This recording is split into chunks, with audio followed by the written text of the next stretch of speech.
নামাজ পড়ো জান্নাত যাওয়া, রোজা করো জান্নাত যাওয়া। এই নামাজ রোজাটাই টিকিট। আপনারা কি একাই দেশ চালাবেন? আপনারা কি আওয়ামী লীগকে প্রমোশন করতে চাচ্ছেন? আমি অনুরোধ করব, আমার একটা টিকিট দরকার, আমি জান্নাতে যেতে চাই। টিকিটের রংটা কীরকম?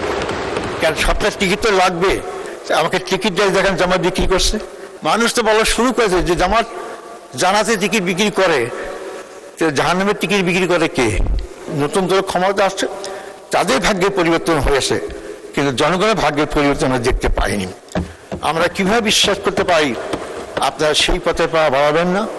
অতীত ইতিহাসকে আমাকে স্মরণ করে দেয় যে আমরা দেখেছি যে সরকারি আমলই হোক না কেন, পাঁচবার দুর্নীতি চ্যাম্পিয়ন হয়েছি। আমরা সামনে যে দুর্নীতি চ্যাম্পিয়ন হতে পারবো না, তার নিশ্চয়তা কে দেবে আমাদেরকে? তাই আমরা আপনাদের কথা শুনতে চাই না। ভাষার কথামালা দিয়ে আপনাদের আকৃষ্ট করবেন না। কাজের মাধ্যমে প্রমাণ করুন আপনার দুর্নীতি মুক্ত হয়ে এই বাতেরটাকে অক্ষরে পালন করার চেষ্টা করবেন।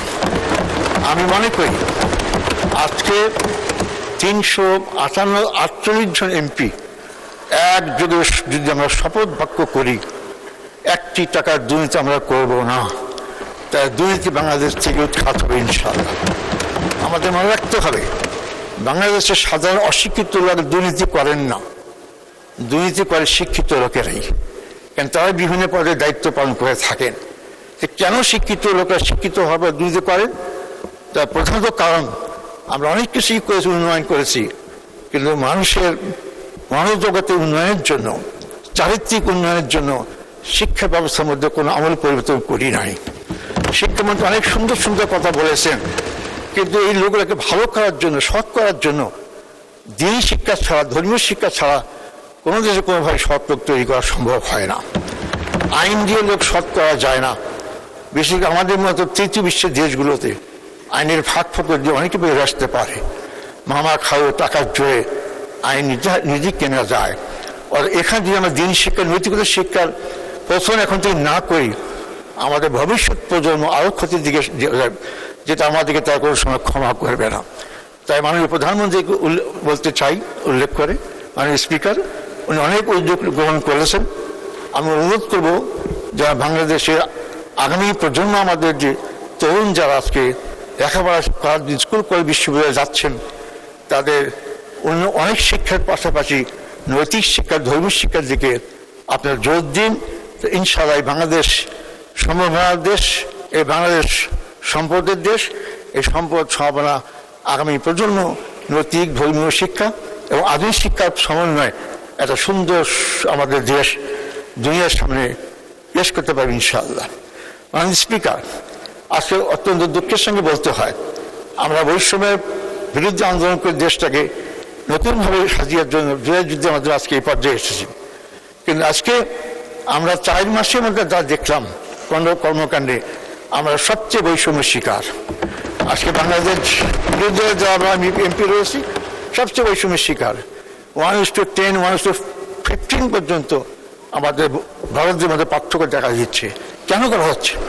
আমরা বলছি সবার আগে বাংলাদেশ, এ কথা অত্যন্ত সুন্দর স্লোগান, কিন্তু কর্মকাণ্ডে কি প্রমাণ হয়? সবার আগে বাংলাদেশ, তার আগে বিএনপি, তার আগে বিএনপির এমপিরা। তো আমরা কোথায়? এটা থাকলে দেশে ভারসাম্য থাকবে না, বৈষম্য দূর হবে না। মাননীয় স্পিকার, যে কোনো বাজেট সফল বাস্তবায়নের জন্য রাজনৈতিক স্থিতিশীলতা দরকার, কিন্তু সরকারের কর্মকাণ্ডে মনে হয় না রাজনৈতিক স্থিতিশীলতা চায়। আজকে মনীষ সৌদার ডে আমাদের বিরোধী নেতা বলেছেন, তা একটা ভুল ব্যাখ্যা দিয়ে বলেছেন, মনীষ সৌদার বলতে বোঝাচ্ছে আপনার ফ্যামিলি কার্ড, অমুক কার্ড, তমুক কার্ড। আরে ভাই, জন্ম তো হয়েছে আপনার পরে, আপনাদের আমাদের শপথ দিয়েছেন 12ই ফেব্রুয়ারি, 17ই ফেব্রুয়ারি। তাই জন্ম হলো তখনই তো আপনার শপথ একটা নেন নাই, যে শপথ জনগণের কাছে আপনারা ওয়াদা করেছিলেন, মিটিং মিছিল আপনারা বলেছেন, গণভোটের পক্ষে আপনারা প্রচারণা চালিয়েছেন যে আমরা ক্ষমতায় গেলে আমরা সংশোধন করবো, সংবিধান সংস্কার করব। কিন্তু আপনারা এমপি হওয়ার শপথটা গ্রহণ করলেন, কিন্তু সংবিধান সংস্কার শপথটা গ্রহণ করলেন না। তখন থেকেই তো আপনাদের সম্পর্কে জনগণের মধ্যে একটা বহুল সৃষ্টি হয়েছে। এবং এই জনগণের 70% জনগণের যে আকাঙ্ক্ষা, যে চাহিদা, যে দাবি, যারা দেশকে পরিবর্তন করবে, নতুনভাবে দেশ এগিয়ে যাবে, সেই আকাঙ্ক্ষা যদি আপনারা পূরণ করতে না পারেন, স্বাভাবিকভাবে দেশে রাজনৈতিক হিসেবে থাকবে না, রাজনৈতিক অস্তিত্বের সৃষ্টি হবে। আমরা যারা বিরোধী আছি জনগণের কাছে ওয়াদাবদ্ধ যে আমরা বাংলাদেশকে আগের দিক পিছের দিকে নিয়ে যেতে চাই না, বাংলাদেশকে আমরা এগিয়ে যেতে চাই। সংস্কারে একটা কাজও আপনি হাত দিলেন না, সবটাই বন্ধ করলেন। আপনার সুপ্রিম কোর্টে স্বাধীন বিচার থেকেও কিছু করতে পারলেন না, আইন বিচার লাইন নিজের হাতে রাখার চেষ্টা করলেন। পুলিশ কমিশনকে মারলেন না আপনারা, আর অনেক কমিশন হয়েছে, একটা বাস্তবায়ন করা হয়নি। আশ্বাস দিচ্ছেন, তা আশ্বাসে মানুষ কতটুকু বিশ্বাস করবে? 4 মাসের পর তো সে আশ্বাসে আমরা এখনো সন্তুষ্ট হতে পারলাম না। তা আমি মাননীয় স্পিকার, আমরা অনুরোধ করতে চাই, আপনারা যে বিষয়টা সংসদের মধ্যে ফয়সালা হওয়া উচিত সেই বিষয়টা সংসদের বাইরে নিয়ে যাবেন না। দেশের জন্য, আপনার জন্য, কারোর জন্য ভালো হবে না। আমাদের নেতা, তার ব্যাপারে বলা হয়েছে বিপ্লবের ডাক দিয়েছেন।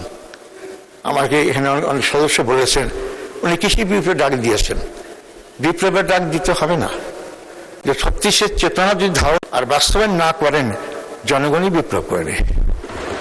17 বছরে রাজনৈতিক দলগুলো আমি ফ্যাসিস্টকে সরাইতে পারি নাই, কিন্তু বিশ্ববিদ্যালয়, কলেজ, স্কুল ছাত্ররাই যখন রাজপথে নেমে আসছে, আমরা তখন সাহস করে এগিয়ে গিয়ে এই শক্তিকে জোয়ার শক্তিকে আরো সংহত করে আমরা তাদের পতন সমর্থ হয়েছি। তাই আপনারা যতই চেষ্টা করেন জোর করে ক্ষমতা থাকা যায় না। আপনারা জনগণের পালসটা বোঝেন, জনগণ কি চায়। তাই আমি মাননীয় স্পিকার আপনাদের মাধ্যমে আপনাদের বলতে চাই যে আপনারা অবিলম্বে জুলাই সনদ বাস্তবায়ন করেন, গণভোটের রায়কে আপনারা বাস্তবায়ন করার চেষ্টা করেন।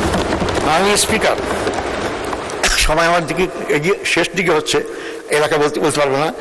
আপনারা জামাতকে নিষিদ্ধ কথা বলেছেন, আমি শুধু একটা কথা বলতে চাই, নিষিদ্ধের মাধ্যমে ধরলে আমরা নিষিদ্ধ হয়ে গেলাম, এই শূন্যস্থান পূরণ করবে কে? আপনারা কি একাই দেশ চালাবেন? আপনাকে একদলীয় শাসন কায়েম করবেন? যে না করে এটা কে পূরণ করবে? আপনারা কি আওয়ামী লীগকে পুনর্বাসন করতে চাচ্ছেন? আমি তো মনে করি আওয়ামী লীগকে পুনর্বাসন করতে চাচ্ছেন, কারণ 4 মাসে আপনারা একজন লোক খুঁজে পেলেন না যে সেই প্রেসিডেন্ট কে হবে। আপনার ফ্যাসিস্ট সরকারের লোককেই আপনার পছন্দ হয়, তাকেই রাখার চেষ্টা করতেছেন। এত বড় বিএনপির দল, তাকে এত পছন্দ হয় কেন? তার কি কোন থেকে ইঙ্গিত পেয়েছেন যে তাকে রাখতে হবে? আমরা জানি না। জনগণের কাছে আপনারা খোলাসা করুন, এবং আপনার ফ্যাসিস্টকে যদি নির্মূল করতে চান, ফ্যাসিস্টের সব কিছুই চিহ্নটা মুছে ফেলুন। তার প্রথম পদ্ধতি যে প্রেসিডেন্টকে আপনারা আপনাদের দলের প্রেসিডেন্টকে আপনারা নিজেরা ঠিক করুন। মাননীয় স্পিকার, আমি আরেকটা কথা বলে আমার এলাকার কথা বলতে চাই। সেটা বলা হচ্ছে, আমরা জান্নাতে টিকিট বিক্রি করি। আমি অনুরোধ করব, আমার একটা টিকিট দরকার, আমি জান্নাতে যেতে চাই। টিকিটের রংটা কীরকম? কারণ সবটা টিকিট তো লাগবে। আমি যদি খেলাধুলার মাঠে দেখতে যাই, আমার টিকিট দেখাইতে হয়। প্লেনে যেতে হলে টিকিট দেখাইতে হয়, ট্রেনে চড়তে টিকিট দেখাইতে হবে। আমাকে টিকিট দেখান যে আমার বিক্রি করছে, সে টিকিট দেখলে বলবো টিকিটও বিক্রি করেছে। কেনই কথা বলেন? হ্যাঁ, আমরা টিকিট বিক্রি করি, আমাদেরটা না। আমাদের টিকিটটা কি? আল্লাহ বলেছেন টিকিটটা কি, যে বলছেন কি, নামাজ পড়ো জান্নাত যাওয়া, রোজা করো জান্নাত যাওয়া। এই নামাজ রোজাটাই টিকিট, এটা আল্লাহ দিয়েছেন। সেই কথাগুলো আমরা মানুষকে বলি, টিকিট আমরা বিক্রি করি না। মানুষ তো বলা শুরু করেছে যে জান্নাতে টিকিট বিক্রি করে, তো জাহান্নামের টিকিট বিক্রি করে কে? আমরা তো জানি না। জান্নাত আর জাহান্নাম দুইটাই তো আছে, তো জাহান্নামের টিকিট বিক্রি করে কে?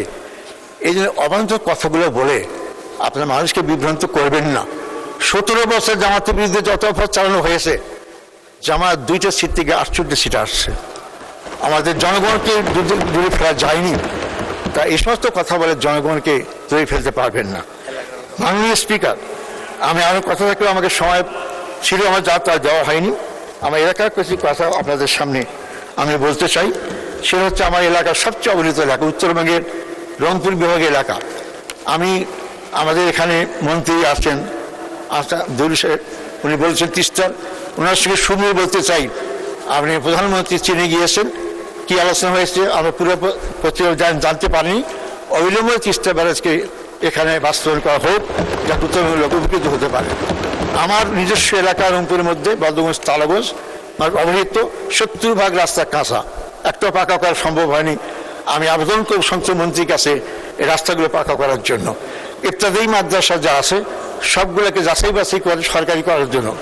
ঢাকায় একটি আমি মনে করি একটা বিশ্ববিদ্যালয় করা উচিত ছাত্রীদের জন্য, যারা মহিলা ছাত্রী হিসেবে পড়াশোনা করবে। সকল শিক্ষক যারা বেতন পায়নি, মাদ্রাসা শিক্ষক, তাদের বেতন দেওয়ার ব্যবস্থা করা হোক। এবং আমার এলাকার আরও যে সমস্যাগুলো আছে, জি, অসংখ্য ধন্যবাদ।